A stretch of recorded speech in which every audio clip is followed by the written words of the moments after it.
मैं तुमसे कार की चाबियां मांग रहा हूं। अगर तुम मेरी बात नहीं मान सकती तो मैं भी तुम्हें इतनी मराहत नहीं दे सकता।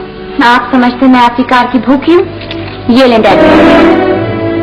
होश में आओ लैला, तुम्हें पता नहीं है किससे बात कर रही हो?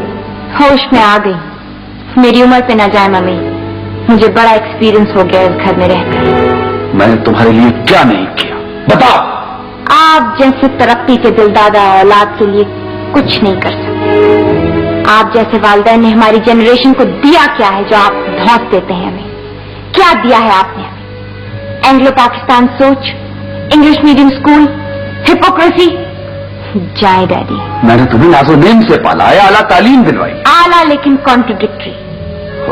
स्कूल में मैं अंग्रेजी सीखती थी, घर पे आपने कारी ठूंस दिया था मेरी गर्दन पर। खुद आजाद जिंदगी गुजारने के लिए हर वक्त बाहर, मुझे कंपनी देने के लिए हर वक्त आया। तुमने खुद दीनी तालीम की तरफ तवज्जो न दी, तुम तो कुरान तक खत्म न कर सकी। क्यों तवज्जो न दी मैंने? कैसे तवज्जो न दी? वाह मम्मी वाह, आप भी खूब बातें करती हैं। आप लोगों ने हमारी जनरेशन को खूब धोखे दिए हैं। ऐसी ऐसी पत्तेबाजियां की हैं जो बड़ी बड़ी कौमें यूएनओ में इस्तेमाल करती हैं वीटो करके। अकल से काम लो लैला। आपका क्या ख्याल था? आप जौ बोएंगे और गंदम काट लेंगे? डैडी, हर जनरेशन वही फसल काटती है जो वो बोती है, लेकिन हम आपकी तरह अहमक नहीं कि नारियल तोड़ने के ख्वाब देखें। चलिए जी, आप चलकर सोइए, सुबह आपको टूर पे जाना है। नहीं, आज इस घर में मेरी आखिरी रात है। आज कोई नहीं सोएगा। आज अकाउंट क्लियर करने होंगे हमें। आप लोगों को नया नया मुल्क मिला, क्या बनाया उस मुल्क का? बताइए मुझे। आप लोगों को मौके मिले सरजमीन को संवारने के, और आप अपने अपने घर, अपनी अपनी कोठियां सजाकर। मैं बर्दाश्त कर रहा हूं, लेकिन ज्यादा बर्दाश्त नहीं है मुझ में।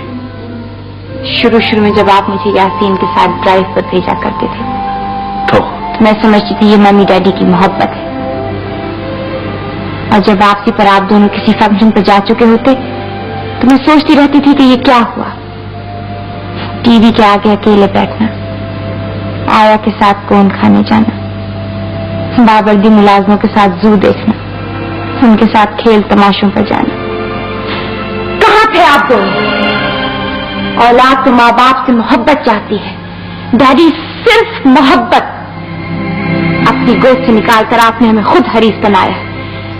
आपकी जनरेशन ने सिर्फ दफ्तरों में अफसरों को करप्ट नहीं किया, बल्कि औलाद को भी रिश्वतखोर बना दिया है। अब हम इन्हीं चीजों को मोहब्बत समझते हैं। कौन खा लेना, टेलीफोन खड़का लेना, ड्राइव पर हो आना, हम इन चीजों के कंडीशन हो गए हैं डैडी। लैला, तेरी और उसकी उम्र में बहुत फर्क है। शादी के लिए मोहब्बत की जरूरत होती है अहमद लड़का। आपने हमें मोहब्बत के काबिल कब छोड़ा है मम्मी? आपने हमारी तरबियत ऐसे की है कि हमारी आदतें किसी जवान आदमी को सूट नहीं करती। हम ऐसी आसाइश, ऐसी कंफर्ट्स के आदी हैं जो कोई नई नई जिंदगी शुरू करने वाला पूरी नहीं कर सकता। जवान आदमी हमें सूट नहीं करते।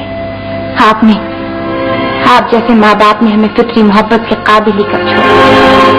हम जोके बन गए हैं, लंबी लंबी स्लीक फैशनेबल जोके। आपने हमें कंफर्ट की, दौलत की, एक्सप्लॉइट करने की अफीम लगा। ज्यादा बहस नहीं कर सकता, लेकिन तुम जानती हो जब कोई फैसला कर लेता हूं तो वो अटल होता है। जाने दें डैडी, आप और फैसला। आपकी जनरेशन तो अपना भला, अपना बेहतरी इतना कुछ सोचती है कि हर फैसला लग रहा होता है आप लोगों का। बहरहाल तुम सुबह उस बुढ़े के साथ नहीं जाओगी। जाऊंगी और जरूर जाऊंगी। मेरा फैसला लंगड़ा नहीं। Okay then.